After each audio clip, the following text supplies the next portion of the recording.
ফ্লিফা cliff apps দিয়ে আমরা এরকম একটি ছাতা তৈরি করে দেখাবো। সেটি আমরা এখন দেখাচ্ছি। প্রথমত আমরা ফ্লিফা ক্লিপস অ্যাপসটি ওপেন করে নেব। ফ্লিফা ক্লিপস অ্যাপস ওপেন করার পরে এখানে উপরে লেখা আছে নেম ইউর অ্যানিমেশন। সেখানে আমরা নাম লিখে নেব। লিখে নিচ্ছি ছাতা। তারপরে স্টার্ট প্রজেক্ট।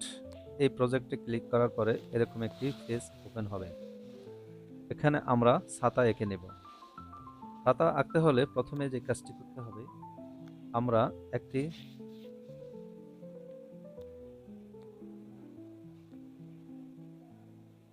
সার্কেল নেব। এই সার্কেলে ক্লিক করার পরে এরকম একটি গোল চিহ্ন আসবে। এখান থেকে আমরা রং করে নিব।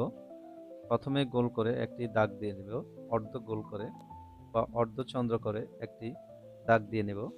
প্রথমে কালো কালি সিলেক্ট করে সেখান থেকে আমরা এই দাগটি দিয়ে নেব। তো দাগ দেওয়া শেষ হলে আমরা রুলারে ক্লিক করলে ওই রুলারের যে বৃত্তটি ছিল সেটি চলে যাবে। এরপর আমরা ব্রাশ দিয়ে কালি দিয়ে আরও কয়েকটা দাগ দিয়ে নেব। এভাবে আমরা দাগ দিয়ে নিতে পারি। দাগ দিয়ে নেওয়ার পরে আমরা কাজ শুরু করব। তো দাগ দিয়ে নিলাম। এখন আমরা উপরের যে ছাতার একটি খুঁটির মাথা থাকে, লাঠির মাথা থাকে, সেটি আমরা এঁকে নিলাম। এর পরবর্তীতে নিচে দিয়ে এই দাগটি নিয়ে নিলাম।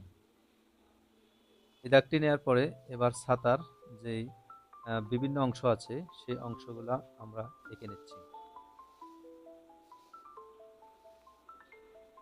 এঁকে নিলাম আমরা বিভিন্ন অংশগুলো। এগুলো এখন আমরা রং করে নেব। সেটি ফিল কালার দিয়ে রং করে নিতে পারি। আপনারা লক্ষ্য করছেন যে এখানে অ্যারো চিহ্ন দিয়ে ফিল কালার অপশনটি সিলেক্ট করা হয়েছে।